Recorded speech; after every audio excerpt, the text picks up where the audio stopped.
So, confession time. How many of you are like me and on New Year's Day, you've created a new list of goals for the year, your resolutions, and within a few days you're like, I've just blown like 3 of them. Have you ever done that where you think, I've got these goals, I'm just going to do an amazing thing, I'm going to transform my life, I'm going to hit these big bucket list items that I've just been carrying around, and within a little bit of time, you find yourself just scaling back on your enthusiasm and giving up altogether. So I've done that, and maybe you have too. So I think this is pretty common. We're all human beings. We hit these obstacles and then just fall flat on our faces sometimes. And so, what I want to talk today is about how to really maximize your goal achievement. And what are the obstacles? Why are they obstacles? And what do we do about obstacles? That is today, episode 18 of the Changemakers Let's Talk podcast. My name is Michelle Cox, and I am a life coach, and I love to present on anything to do with the nervous system. The more I learn about it, the more that I am engaging myself and understanding my nervous system, understanding myself better, the more I just can't wait to share it with other people. So I have a chart here that we're going to fill out as we talk today. So first of all, we're going to talk about 2 different nervous system states that we can be in. There are 2 kind of main categories of our nervous system and what it's doing, how our body is functioning while we're in these different states. So the first state is called the parasympathetic.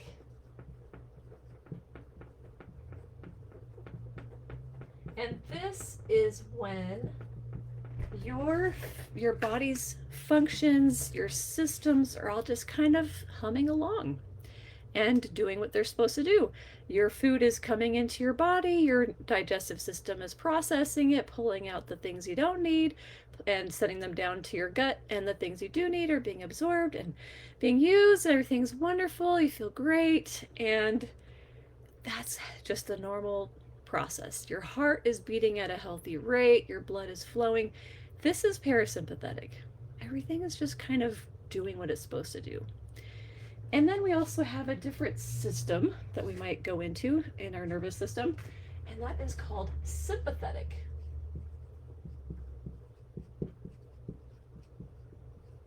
Okay. Our sympathetic nervous system is based on the threat response. The brain, the amygdala in the brain, detecting that something is a threat to you, and so your body goes into a protective, self-protective kind of state where you're ready to protect yourself by fighting, by getting away, or freezing and pretending like nothing's happening.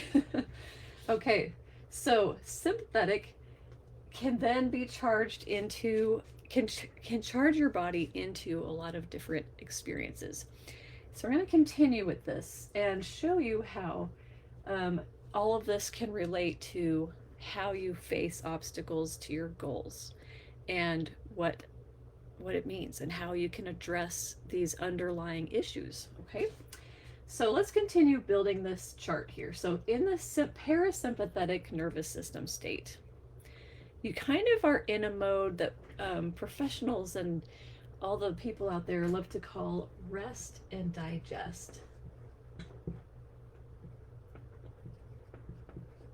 So like I was saying, your digestive system is working, everything's just kind of flowing, everything is moving smoothly, more or less, right? We still have physical ailments, but just kind of you're able to rest. Your mind is able to be at ease and be at peace.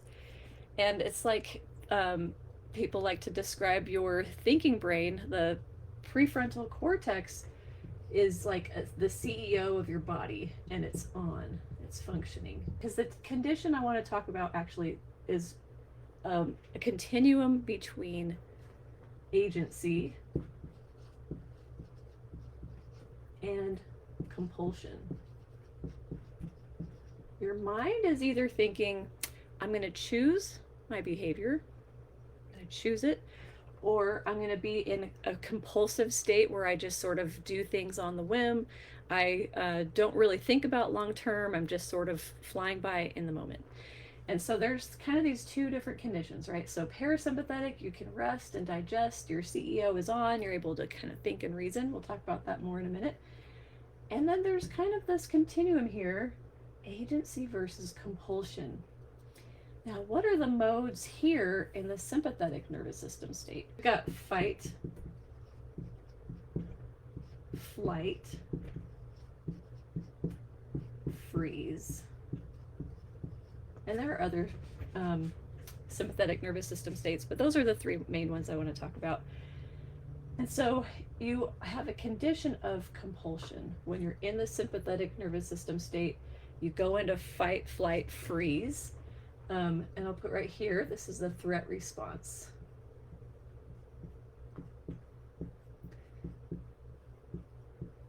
So your brain picks up on something as a threat, your body shifts, your nervous system shifts into either fight, flight, or freeze. You're kind of driven by, or you're kind of operating in a compulsive way of behaving. And then there's different ways that you are driven or motivated or inspired, okay? So, and we'll talk a little bit in a minute about how that relates to goals and obstacles, but I'm just gonna create this chart and then we're gonna see how we can kind of draw lines and connect. Oh yeah, when I feel this and I go here and this is what I'm doing. Okay, so in the parasympathetic, where you're able to rest and digest, your thinking brain is running and active, you're in a condition of agency, which is choosing, actively choosing your behavior. What are you driven by? You're driven by your thinking, reasoning,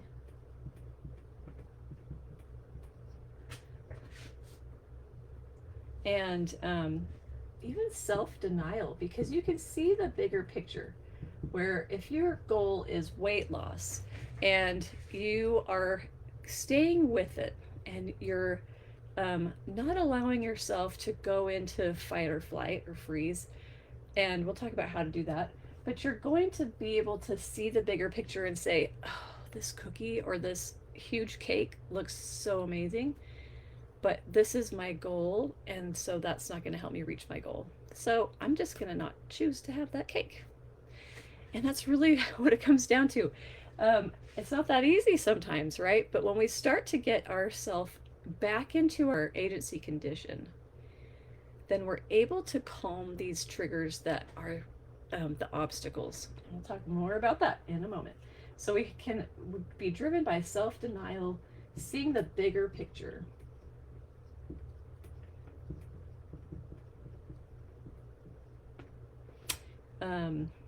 For the greater good. You can see the whole thing and how you want to get to the end goal that you have. But when you're in your sympathetic nervous system, you're dealing with a threat response. Something feels threatening. You go into fight, flight, or freeze. You're kind of in a condition of compulsion. And you're driven by kind of three main survival mechanisms. One of them is to avoid pain. Another one is to seek pleasure. And another one is to conserve energy.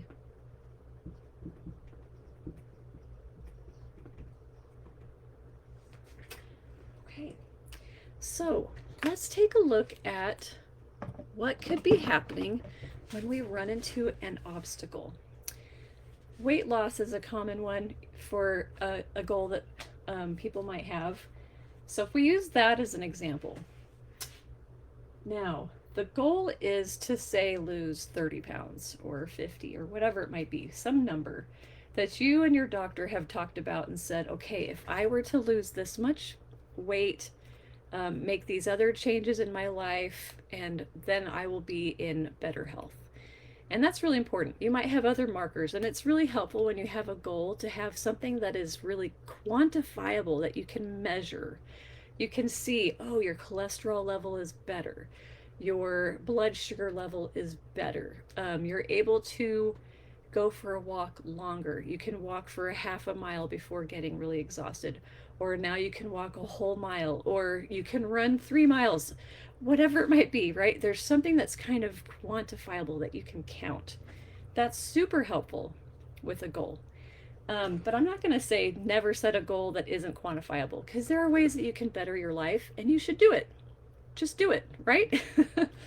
So let's take the example though of weight loss. If someone were wanting to lose, let's say 40 pounds, because their cholesterol levels are higher, they're at risk of developing type 2 diabetes, things like that, measurable condition, and the doctor is giving them some guidance on how to do that. Now, when you're then faced with a big family dinner or a neighborhood potluck, and there's a table full of cake and pie and cookies and ice cream and sodas, all the delicious things that your doctor is saying, you can't have those. They're going to make you worse. They're not going to help you to reach this goal of improved health by losing 40 pounds. So the roadblock then becomes this natural inclination towards compulsion. When you've been in a habit already, in a pattern of eating sugary foods, high fat, they're, kind of the low quality carbs, they're not going to be any good for you. So refined sugars, things like that, you're just used to consuming that, and it's been kind of a compulsive thing to start the day with a caffeinated drink, and lots of sugar and sugary drinks throughout the day, and finish the day in front of the TV with a bowl of peanut M&Ms or whatever it might be, and more soda. So you have a habit and a pattern that you've been establishing to have these dopamine hits, and they're very delicious. Your brain's like, woohoo, this is amazing, give me more. So you have a pattern that you've established, and if your pattern is to just eat whatever you feel like and drink as much as you feel like, then you're in a pattern of compulsion. And so anytime you have a limitation put on you and you can't be compulsive anymore, that can feel really hard. Even that alone can feel threatening. So your parasympathetic or your sympathetic nervous system can be triggered by saying no to the sugary things that you're used to, or these unhealthy foods that have contributed to your physical problems, and needing to lose weight. So compulsion is going to sabotage you reaching your goal. And the more that you've been in that pattern, the longer it's been, the harder it's going to be to break that pattern. But the good news is it's not impossible. You can change your habits. You can change your patterns. And it really comes down to learning how to notice when you are being compulsive and when you are choosing and being that agent. Having agency is what it's all about, being the agent for yourself, that you are managing yourself, you're guiding your own behavior, and you're not being subject to just whatever your nervous system is saying, hey, I want this right now. Okay, so what is your nervous system saying? When you are in kind of a compulsive condition, when you've been in this pattern, this is what your nervous system is trying to do. When you're in your sympathetic, is trying to protect you from things that feel dangerous, okay? So here we have this triad again. Your body and your brain want to avoid pain. Your body and your brain want to seek pleasure. Your body and your brain want to conserve energy. Those are survival mechanisms. That's what your body and your brain think that you need to do in order to be safe. So up here, this is the realm of safety, feeling safe. This is the realm of danger. Your nervous system feels threatened to some degree, It doesn't have to be a massive danger all the time when we're in a fight or flight situation. Um, I think of just like the windows are down in my car and it starts to rain. I might not go into a massive panic or intense feeling of fear as if I were being chased by a lion, whatever. I just think, oh, I don't want my car to get wet and then it can stink and that can really ruin things. So I'm going to run outside, I'm going to put the windows up, and then when it's done raining, I'm going to maybe put a box fan in the window and help it to dry out. It's not a massive danger. It's not actually a danger to my physical body, but it's just realizing that my life could be more challenging if my car smelled really bad because it got wet from the rain. So that's where we can see that we can go into these fight or flight, like it was kind of fight, right? Where I've got to go outside, I've got to move, I've got to go take the car keys and put the windows up and put some towels down. I'm being activated into action to confront the problem. Just a simple example. Okay, so if you notice that when you are eating sweets, maybe you are looking to seek pleasure. They taste good. You get a dopamine hit when you have these sugary things. Your brain thinks it's fantastic because it's super saturated dopamine. When you have really sugary foods, it's a big dose of dopamine. Your brain's like, go nuts. So you might notice, oh, my roadblock to my goal is when I give in and I eat candies and cakes and things like that. And it's because I want to seek pleasure. Okay, when you know that about yourself, then you can start to say, okay, well, what else could I do that could be pleasurable, that won't violate my goal and won't be harmful to me? You might find that it's very pleasant to have time with friends. Go play pickleball with them or call somebody up and laugh for half an hour and just have a good time. You can find other ways to seek pleasure that won't sabotage the final end goal that you have. But notice what it is. Oh, I want to seek pleasure. That's just my survival mechanism that I was born with. And all babies are born with this wired into them to avoid pain, to seek pleasure. That mother's milk is sweet for a reason, so that babies will want to keep sucking and get the nourishment that they need.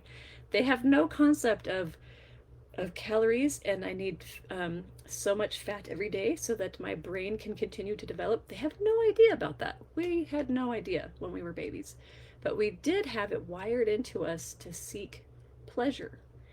To be held and cuddled with mom and dad was very pleasurable.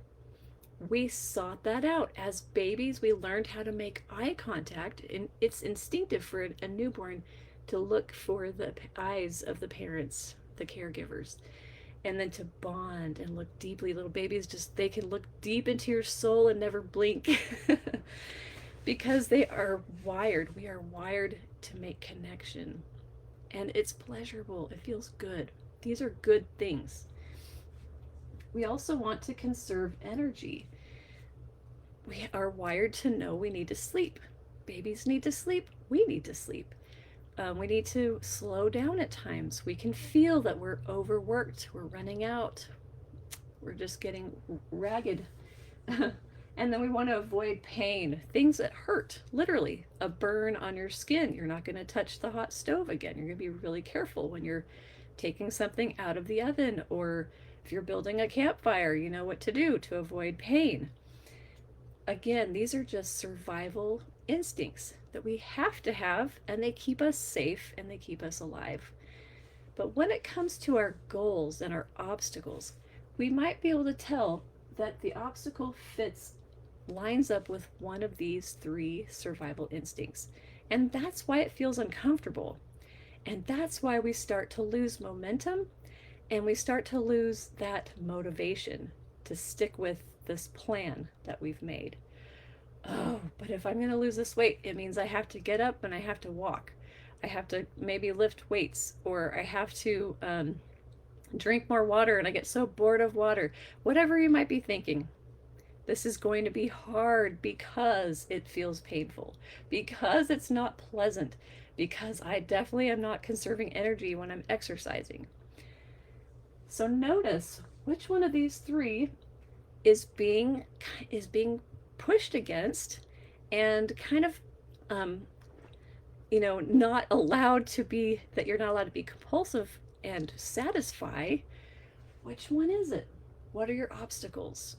And which of these survival instincts is being just, not put on the bench with, or on the couch with grapes and fans? And sure, just, you know, um, avoid all the pain you want, just take all the pleasure you want, just eat it all. Give in to your obstacles. No, we have to actually make that decision by being in our agency mode, in our condition of agency instead of compulsion. So these are some things that you might notice as you're looking at your roadblocks that you get to, your obstacles. But then as we kind of move this way, we're going to notice that when I can't get the pleasure that I want of eating and consuming whatever I want in this weight loss goal, um, and you can have many types of goals, and I'm sorry to use the weight loss goal if that one is annoying to you or unpleasant, but this is a good example I think a lot of people can relate to. But notice how you are behaving to other people, for instance. When you really want that cake and you're at this party and there's so much delicious desserts and sweets and all the things that you know you can't have, and now you can't give in to this survival mechanism of seeking pleasure, and you can't be compulsive. You have to rein it in. You have to exercise control. Do you become angry? Do you become kind of irritable and frustrated with other people who have nothing to do with your goal and this pain that you're in, that you're having to exercise agency when you want to be compulsive? Are you becoming angry? Or do you just kind of avoid people? You withdraw. You feel very kind of anxious about it. And you find yourself just not engaging with people, kind of doom scroll more. That's an avoidance tactic. Doom scrolling, binging Netflix, playing video games, I don't know what it might be. Or, I mean, reading books is good, but if you're reading books to excess to where you're ignoring your family's needs and just sending them off to watch TV and play video games so that you can keep reading because you're in avoidance, using that as avoidance, you might be in flight mode. If you're angry and irritable, it might be that you're in fight mode. And let's say in this example, the person who really wanted to have all these sweets and had to um, self deny, and it was hard. And so when they get home from the party and they're back at their house, they're just grouchy and irritable to everybody. And it's not because of them, it's because the nervous system has gone into this threat response. I didn't get the sugar that I wanted. I didn't get to have that pleasure that I wanted. And I didn't get to be compulsive. And I'm going to be kind of grouchy about it. And then how does your family system start to be impacted by that? So when we set goals and we notice that we're having a difficult time maintaining the little steps towards that goal, all these little acts of self-denial, and it comes out as being angry, or it comes out as withdrawing, or just not being able to make decisions and having a hard time just managing other stressors in life. Your goals are being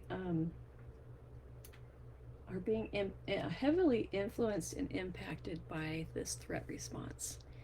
So what do we do about it? We've got to do something about that. Now, if we're in our parasympathetic, we can experience this rest and digest. Our CEO is on. That means we're able to maintain our agency. We're staying in that condition of choosing and reasoning and making peace with the self-denial, because we can think and we can reason. So that reasoning is so valuable when you could say, oh man, I really want that cake. It looks so good. How'd they know that peanut butter and chocolate are my kryptonite? And whipped cream on top. Oh no. But you can say, I want to give this up because I want to reach my goal. I know that when I have lost this 40 pounds and my cholesterol levels are better, my blood sugar levels are better, and I can sleep better, I can exercise more easily, I can get in and out of the car without so much grunting and straining, I can get to my kids' activities, I can enjoy sitting and watching their events, I don't have to be in so much pain because I'm overweight. All these things that come together, you can see that end goal. And I like to describe that as visualization.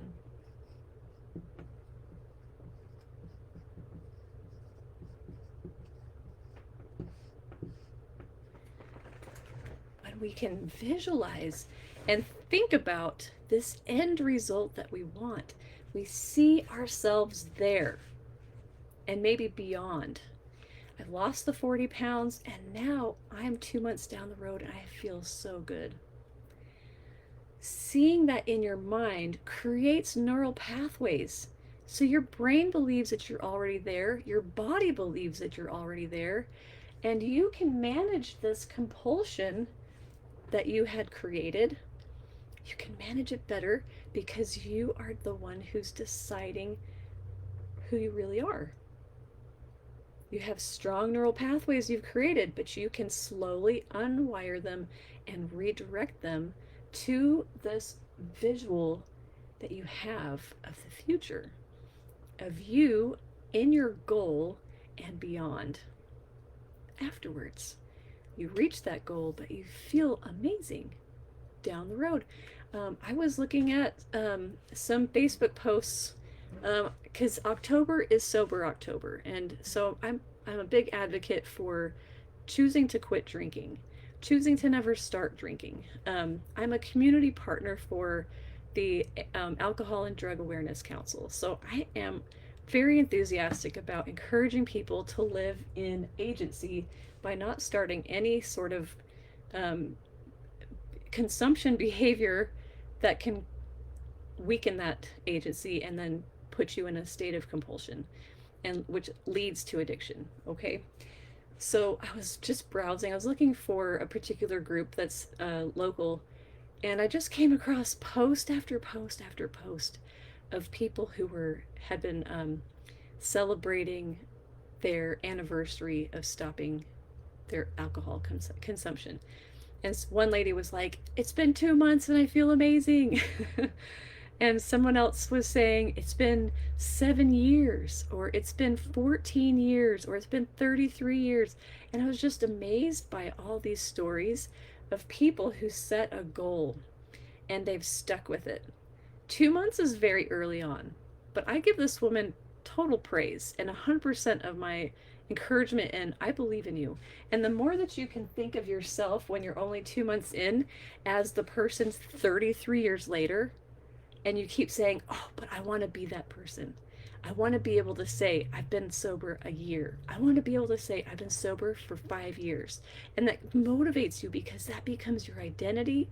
It helps you to overcome the compulsion that is so common with these kinds of what am I trying to say?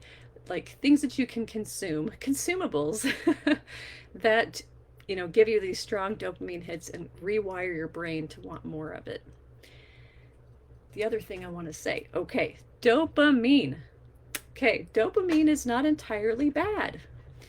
Dopamine is a very interesting neurotransmitter because not only does it give you this rush, this high feeling, it feels great, you've accomplished something, you've had an amazing moment, right? You've had this dopamine rush. It just feels so good. But the thing about dopamine is that it doesn't come with a feeling of satisfaction. It comes with a desire for more. That's what's really catchy and tricky about dopamine. Dopamine, though, is a great thing. So if my child is learning a new piano piece and it's really challenging, and they're playing and messing up and getting frustrated, but sticking with it, and finally they play it perfectly, they feel amazing. And that's dopamine. And it makes them want to play it again and do it again and find another song that's even harder and try again and work through it. Dopamine does that. We need dopamine for reasons like that. Dopamine is wonderful in that case. But when dopamine starts to create a habit and a pattern of compulsion, that's when dopamine can become so dangerous and can end up sabotaging our goals.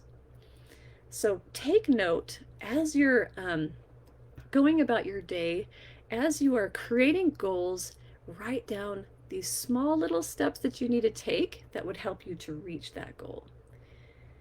Take time to really envision that who you are now moment after you've accomplished your goal, all that work, all that self-denial, all that choosing to live in a different state and condition in your body. Not the easy survival brain that's just like, feed me all I want all the time. But really deciding who you want to be, the life that you want. Visualize it, make it very detailed and very vivid. This is where you might want to incorporate some art, sketching and drawing it out and describing it, maybe writing a story or writing some poetry or just writing it out in a journal, bullet journaling or prose, however you want to do it, but really start to get the details. Oh, I'll be able to go outside and walk up and down my street, and I'll be able to invite a neighbor to walk with me because it won't be too hard. I'll be able to lean down and get my shoes on. It will be easy to do that. It's so wonderful. And actually, I want to rephrase and say, don't put it in the future tense, put it in right now as present. I can go for a walk. I can invite my neighbor. I can invite my friend. It's not too hard. I can put these clothes on and they fit and they feel comfortable. I can go to the doctor with confidence and excitement to see how my levels have improved. I am at the doctor's office and I'm seeing how it's improved. See how that little shift in language makes it that much more powerful. So create that vision, create that identity, the new identity that you can take on now, as if you were 33 years down the road, having met that goal and stuck with it and kept it all those years. Who would you be? How would you be different? I think that you would find that in other areas of your life, as you keep it like anchored into one goal, it then affects everything else. It's just like you start tidying up one corner of your room, and suddenly you want to keep tidying up around there and throw that thing that's broken that's been sitting there, throw it away. You're going to take that bag of donations to Goodwill. You're going to see how this ripple effect of being in agency rather than compulsion changes everything. And how you feel lighter, you feel freer because you are in control and you feel that respect for yourself. And you feel that hope that the next thing you need to do is possible too. And you see how your relationships will get better because you're no longer operating out of fight, flight, freeze, feeling, worked upon and imposed upon by your life, but now you are the one controlling it. You are the one guiding it. You're the one making the decisions instead of compulsion. So here's how you can maximize your goal achievement. Understanding how everything flows together, and notice for yourself, it might be different for different parts of your goals, of your goal journey. Um, Different obstacles might touch on different things. So if another goal might be kind of, or another part of your goal, like a step towards your goal, if it's kind of painful and uncomfortable, yeah, maybe you're going to be in flight mode because you want to avoid it. And so you just kind of pull the covers over and like, I'm not getting up at 5:30 to exercise. Because it feels like that's going to be painful. Your brain is saying, but that's painful. I don't want pain. And so you'll be in flight mode, but you can reason with yourself. Literally talk to yourself and say, thank you, brain, for wanting to keep me safe. Thank you for loving me and wanting to protect me. However, I'm not living a life of compulsion. I'm living a life of agency, and I'm going to think and reason. And I am going to practice self-denial, because right now, the thing I'm giving up is worth nothing compared to what I'm going to get later. And it's going to benefit me already to live in that future person that I'm becoming right now, by choosing rather than being compulsive and being driven by survival mechanisms. So take a look at each one of the obstacles as you think about the goals that you have, and what are the roadblocks that keep coming up, and you just say, oh, I can't do it because of this. I can't do it because of that. Find out. Could it be other people in your family? They come and they ask for your help, so now you have to stop your exercise you were doing, or you're going to go for a walk, and now you have to take care of that. You get to set boundaries for yourself. You can say, oh, I see that this is an issue. I'm going to come back to it and help you out in 1 hour or in 30 minutes. And I will be so happy to help you. I'm available in 30 minutes or in an hour. And then you still go ahead and take that walk that you need. You need to be in the sunlight. You need that exercise. It's good for your body.